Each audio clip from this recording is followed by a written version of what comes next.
अस्सलाम वालेकुम फ्रेंड, कैसे हैं आप सब। उम्मीद करती हूँ कि सब खैरियत से होंगे। ये मैं बना रही हूँ जेंट्स कुर्ता डिज़ाइन।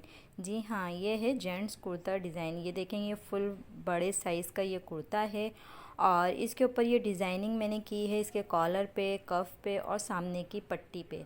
और बॉन पॉकेट मैंने इसके ऊपर लगाई है। ये देखें, ये बॉन पॉकेट है और इसके साइड में मैंने ये रेड कलर के इसके अंदर ये कॉर्नर लगाए हैं और इस तरह से इस डिज़ाइन को मैंने तैयार किया है। बहुत खूबसूरत सा ये हमारा डिज़ाइन है। तैयार डिज़ाइन करने तैयार के करने लिए के ये लिए हमारे पास सामान है। बकिया सारा सामान जितना भी था वो सब हमने प्रेस कर लिया ताकि आपका टाइम बचा सकें। तो ये जितना भी सामान मुझे इसके अंदर लगाना था, आपको पता ही है जेंट्स कुर्ते के अंदर कितना सारा सामान होता है जिसे हमें प्रेसिंग करनी होती है, जिसमें काफ़ी टाइम लग जाता है।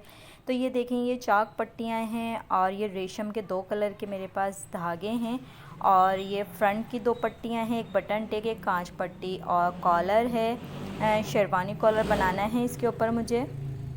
और ये शेरवानी कॉलर है और जो है इसके अंदर जितना भी मुझे सामान लगाना था, कफ़ हैं, सामने की पट्टियाँ हैं और ये आस्तीन की चाक पट्टियाँ हैं। तो ये सारी पट्टियाँ मैंने रेडी कर ली थी प्रेस से और ये पेंसिल से मैंने हल्के हल्के हाथ से इसके ऊपर निशानात लगा रही थी। जो डिज़ाइन मुझे बनाना है उस डिज़ाइन का मैं इसके ऊपर निशान लगा रही थी। ये देखें, दोनों पट्टियों को आमने सामने मैंने रखा ताकि इसकी लाइनिंग में हमारी कोई चेंजिंग ना हो और एक ही जैसी लाइनिंग आए और दोनों के रुख एक ही साइड पे आए। ये देखें, इस तरह से ये मैंने लाइनिंग लगा ली। चाहें तो आप बगैर लाइन लगाए भी इसको सी सकते हैं बूट की सिलाई के हिसाब से, यानी कि पहली सिलाई जो है वो बूट की लगानी होती है, फिर उसके बाद जो है बूट से बहुत कम सिलाई इसकी लगानी होती है क्योंकि हमारी जो ये फ्रंट पट्टियाँ होती हैं ये ज़्यादा चौड़ी तो होती नहीं हैं और आजकल बहुत ज़्यादा चौड़ी चल भी नहीं रही। मैंने ये थोड़ी सी पतली पट्टी रखी है 1/2 इंच पे और फिर इसके अंदर मैंने ये लाइनें इसके अंदर बनानी थी क्योंकि अगर मैं डिज़ाइनिंग करती अगर तो पूरी पट्टी हमारी भर जाती। मुझे पूरी पट्टी नहीं भरनी, मैंने एक साइड पे इसके डिज़ाइनिंग के लिए लाइनें बना दी थी। और फिर उसके बाद ये हमारा जो है शेरवानी कॉलर था, तो मैं इसको सेट कर रही थी कि इसका सेंटर कर लूँ और ये जो डिज़ाइनिंग मैंने करनी थी तो मैंने दोनों ही इसके कॉलर के आमने सामने वाले हिस्से को आपस में जॉइन करके इसका निशान लगा लिए थे ताकि जब मैं कॉलर यानी कि जब आमने सामने आएगा बनने के बाद तो इसकी लाइनें भी हमारी एक साथ आनी चाहिए आमने सामने, वरना ये अच्छा नहीं लगता। तो इस तरह से ये देखें, मैंने इसके अंदर पहले लगाया है ब्लैक कलर का धागा और ये रेड और ब्लैक का कंट्रास्ट है। आपने ये देख लेना है कौन से रंग पहले लगाना है, कौन सा बाद में लगाना है, ये आपके ऊपर डिपेंड करता है। तो इस तरह से ये कलर हमने इसके अंदर देने हैं। ये देखें, ये रेड कलर की पहले मैंने सिलाई लगाई है और ये देखें दूसरी चाक पट्टी मैं आपको दिखा रही हूँ कि ये सिलाइयाँ इस तरह से लगाई हैं कि दोनों के रुख देखें आप किस तरफ से आ रहे हैं। तो इस तरह से ये सारी पट्टियाँ मैंने रेडी कर ली थी। सारा मेन चीज़ जो है वो इसी की ही है, यही चीज़ सबसे मेन है इस यानी कि वीडियो के अंदर कि ये डिज़ाइनिंग मैंने किस तरह से की थी। ये देखें, सारा इसके अंदर डिज़ाइनिंग का काम है फुल। मैंने बहुत खूबसूरत सी इसके अंदर डिज़ाइनिंग की है। जो लोग डिज़ाइनिंग वाले कुर्ते पहनने पसंद करते हैं तो वो मेरे चैनल पे विज़िट करें। और भी मज़ीद जेंट्स कुर्तों की डिज़ाइनिंग मेरे चैनल पे मौजूद है जो मैंने बहुत अच्छी अच्छी डिज़ाइनिंग इसके ऊपर की हैं और सोबर सी डिज़ाइनिंग है, ज़्यादा हड़ाहुड़ी नहीं है इसके अंदर। जो कोई पसंद ना करे, जो सोबर सी डिज़ाइनिंग भी पहनना चाहते हैं उस तरह की डिज़ाइनिंग भी इसके अंदर मौजूद है। आपको पता ही है ईद आ रही है और इस ईद पर आपने इस तरह के ड्रेसेस बनाने हैं। कुर्तों का डिज़ाइन है बहुत खूबसूरत सा और ये कॉटन फैब्रिक था मेरे पास बोनेंजा का और इसके ऊपर फिर मैंने ये इस तरह की डिज़ाइनिंग की थी। ये बहुत अच्छा सा ये हमारा प्यारा सा कपड़ा था, इसका कलर भी बहुत खूबसूरत सा था और फिर इसके अंदर मैंने इस तरह की डिज़ाइनिंग की। और ये फ्रंट पट्टी है, ये देखें जब हमने सामने बनानी है तो ये हमारी फ्रंट पट्टी है और बाकी सारा सामान इसी तरह से मैंने लाइनों के हिसाब से, क्योंकि पहले मैंने इसके अंदर लाइनें लगा ली थी। तो इस तरह से अगर आपने मार्किंग वगैरह कर ली होती है तो आपका काम बहुत आसान हो जाता है, फिर आपको सिलाई करते वक्त परेशानी नहीं होती। तो मैंने इसी वजह से आसानी के लिए सारा सामान प्रेसिंग करके रख लिया था और फिर इसके बाद इन सब पे निशानात लगा लिए थे ताकि जब मैं इस पे सिलाई करने के लिए जाऊं तो मुझे परेशानी नहीं हो। मैंने एक ही कलर लगाया पहले धागा, तो इसी धागे से पहले मैं सारी डिज़ाइनिंग जहाँ जहाँ ब्लैक का इस्तेमाल करना था और रेड का इस्तेमाल करना था तो मैंने एक ही दफ़ा मशीन में धागा चेंज करा और फिर जहाँ ब्लैक लगाना था ब्लैक लगाया सब पे एक साथ, फिर रेड लगाना था तो फिर मैंने सब पे एक साथ रेड कलर का लगाया। तो मैं इस तरह से काम करती हूँ कि ताकि पहले मैं सारी चीज़ें रेडी कर लूँ और जब मुझे जॉइन करने का टाइम आए तो मैं आसानी से सारी चीज़ें ईज़ी तरीके से इन सबको जॉइन कर लूँ, तो मुझे परेशानी नहीं हो। आप इस तरह से काम करके देख सकते हैं मेरी तरह से, कि जिस तरह से मैं काम करती हूँ तो आप इस तरह से करके देख सकते हैं, आपको आसानी लगेगी। आप इस तरह से भी काम कर सकते हैं। ये देखें, मैं पहले जो इसको सेट करके देख रही थी वो इसलिए देख रही थी जो डिज़ाइनिंग है हमारी शेरवानी कॉलर की, तो वो डिज़ाइनिंग की लाइनें हमारी आमने सामने आनी चाहिए। और अभी मैंने आपको दिखाया कि ये लाइनें मेरी कितनी आमने सामने आ रही हैं, परफेक्ट बैठ रही हैं एकदम। अब क्या करना था, अब मैंने इसके अंदर रेड कलर का धागा डाला सुई के अंदर डबल करके, यही रेशम का धागा जिससे मैंने अभी सिलाइयाँ लगाई थी, इसी धागे को मैंने डबल करा और चावल टांका इसके ऊपर लगाया। ये देखें, ये 3 टांके मैंने चावल टांके लगाए इसके ऊपर, ये देख सकते हैं आप। और ये पहले मैंने इधर लगाए, फिर इसके बाद दूसरी साइड पे थोड़ा सा ऊपर करके फिर मैंने सीधे में लगाए। ये देखें, इस तरह से ये आप सेट कर सकते हैं कि किस तरह से इसको लगाने हैं टाँकों को, क्योंकि इसके अंदर इसको लगाने से काफ़ी शो आ रही थी और ये मुझे अच्छा लग रहा था। ये देखें, इस तरह से मैंने सिर्फ रेडी कलर के इसके अंदर टाँके लगाए थे, क्योंकि जो ब्लैक कलर का धागा था उसकी लाइनें हमने 2-2 लगाई थी और रेड कलर की एक ही लगाई थी सिलाई।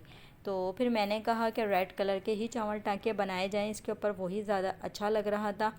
फिर मैंने लगाया और इसको सबको मैंने पक्का कर दिया। और ये देखें, सब कुछ प्रेसिंग यानी कि फ्यूजिंग वगैरह सब लगी हुई थी। उसके बाद मैंने ये सिलाइयाँ की, उसके बाद ही ये टाँके लगाए और इसके बाद जितना भी हमारा ये धागे पीछे के और जितने भी सब कुछ होता है वो सब अंदर ही दब जाता है।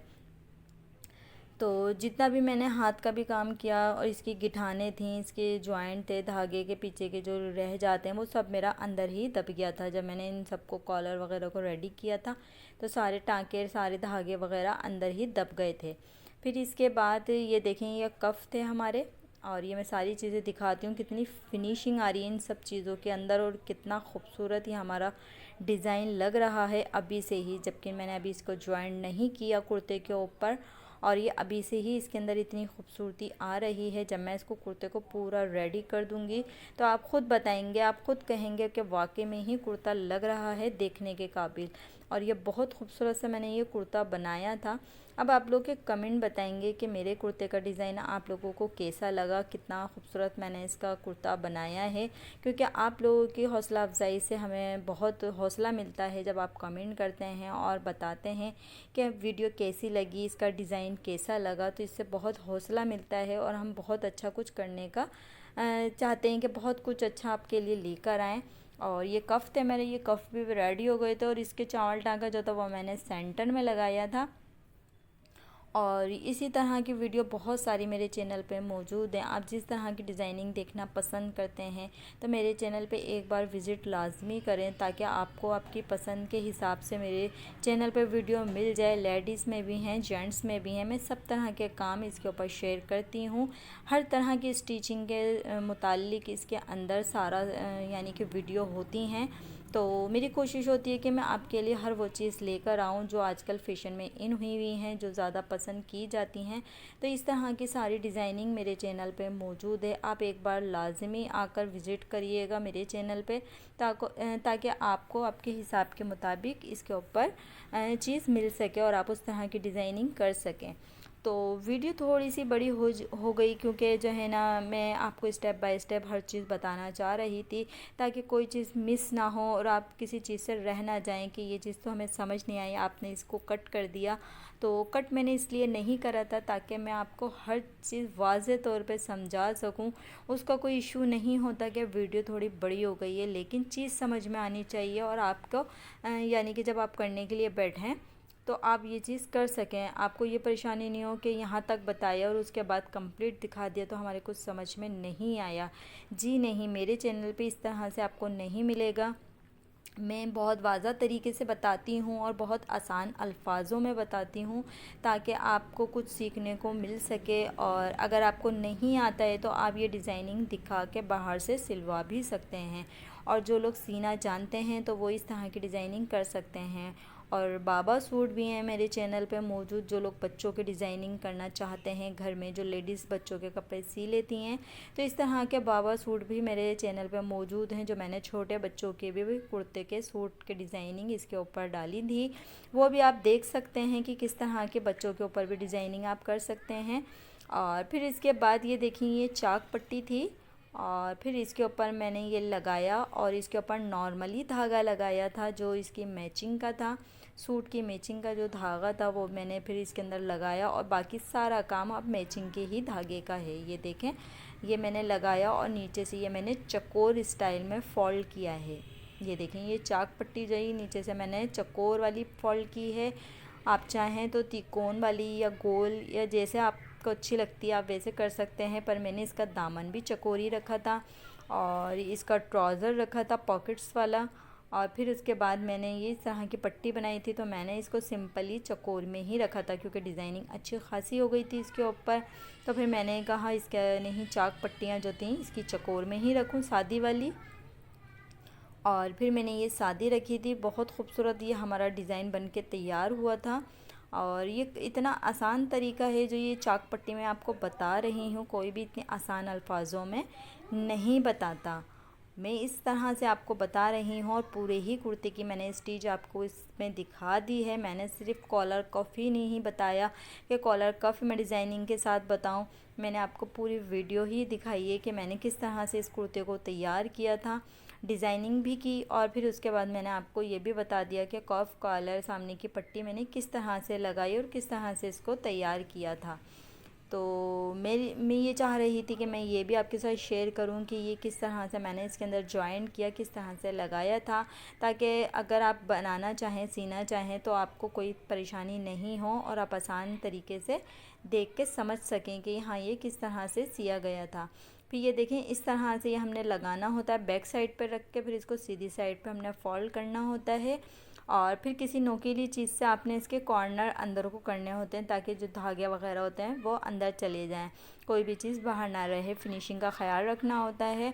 फिर इसके बाद मैंने क्या करना था, इसकी जो है ना मैंने बारीक बारीक साइड की सिलाई लगाई थी क्योंकि इसके ऊपर हमारी जो कलर वाली धागों से सिलाइयाँ लगी हुई थी, तो इसलिए मैंने इसकी बिल्कुल कॉर्नर पे सिलाइयाँ लगाई और इसके फिर जहाँ पे कोना आ रहा था इसका वहाँ पे पक्का कर दिया।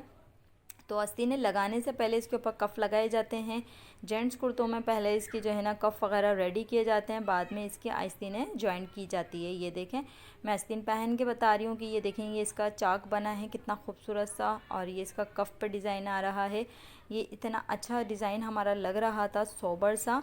और फिर बकिया कुर्ता ये था हमारा, मैंने इसकी सामने की पट्टी लगा दी थी। बॉन पॉकेट की वीडियो मैं अलग शेयर करूँगी आपके साथ कि ये बॉन पॉकेट किस तरह से लगाई जाती है और इसके अंदर किस किस तरह की आप डिज़ाइनिंग कर सकते हैं। तो बॉन पॉकेट के ऊपर भी डिज़ाइनिंग आप कर सकते हैं जिस तरह से भी आप पहनना पसंद करते हैं, क्योंकि मैंने इसके एक साइड के ऊपर बॉन पॉकेट लगाई थी और उसके कॉर्नर पे मैंने ये रेड कलर के ये लगाए थे कॉर्नर। तो इसकी वीडियो मैं आपके साथ अलग शेयर करूँगी ताकि आपको वाज़े तौर पे एक एक चीज़ में समझा सकूँ, क्योंकि थोड़ी सी मुश्किल होती है बॉन पॉकेट लगाने की, इसको तरीक़ेकार क्या होता है, कैसे लगाई जाती है इसको, तो इसलिए मैंने इसमें ही इसकी वीडियो ऐड नहीं की। मैंने इसकी वीडियो अलग ही तैयार करनी है ताकि ये मैं आपको वाज़े तौर पे समझा सकूं। अब ये मैंने शेरवानी कॉलर इसके अंदर ज्वाइन करना था, बैक साइड से ही ज्वाइन करना होता है ताकि जब इसको फोल्ड करें तो फ्रंट साइड पे इसका सीधा हिस्सा आ जाए। तो ये मैंने बैक साइड पे इसका रखा और रखने के बाद जब मैं इसको फोल्ड करूँगी तो ये फ्रंट साइड पर आ जाएगा। ये देखें कॉलर लगाने का तरीका। और फिर इसके बाद ये देखें इसकी ये जो मेरे पास क्रीपर था मैंने इसकी नोक के अंदर बिठा दी थी। और फिर इसके बाद ये देखें इसकी किनारे वाली सिलाई लगाई मैंने। और ये चीज़ जो होती हैं जो सामने हमारी शो हो रही होती हैं, इन सब चीज़ों को हमने फिनिशिंग बहुत देनी होती है क्योंकि ये फ्रंट साइड पे होती है और इसके अंदर अगर फिनिशिंग ना आए तो सूट में जान नहीं आती। तो इस तरह से मैं हर चीज़ पे फिनिशिंग देना चाहती हूँ कि हर चीज़ पे फिनिशिंग आए, क्योंकि जो चीज़ें सामने नज़र आ रही होती हैं वो अच्छी लगती हैं सफाई के साथ। इस तरह से फिर मैंने इसकी साइड की सिलाई लगाई थी। अगर आप लोग को मेरी वीडियो पसंद आई तो लाइक करें, सब्सक्राइब करें और कमेंट करके लाजमी बताएं। इसी तरह की अच्छी अच्छी वीडियो मैं आपके लिए लेकर आती रहूँगी। और अब मुझे इजाज़त दें, वीडियो का एंड है और इसका फ़ाइनल लुक भी मैं आपको दिखाती हूँ कि इसका फ़ाइनल लुक किस तरह से लग रहा था। और ये देखें ये मेरी कुर्ता हो गया था रेडी। इसकी साइडों में मैंने पॉकेट्स लगाई थी और ये देखें इसका कॉलर है, सामने बॉन पॉकेट है, चाक पट्टी है और ये इस तरह से ये तैयार होकर पूरा कुर्ता हमारा ऐसा दिख रहा था। ये देखें ये इसका लुक है, ये इस तरह से हमारा दिख रहा था। ये देखें इसका कॉलर का लुक कितना खूबसूरत आ रहा है। ये देखें ये पॉकेट से हमारी कलर इसका कितना खूबसूरत, इसका लाइट कलर है। ओके, अल्लाह हाफिज़।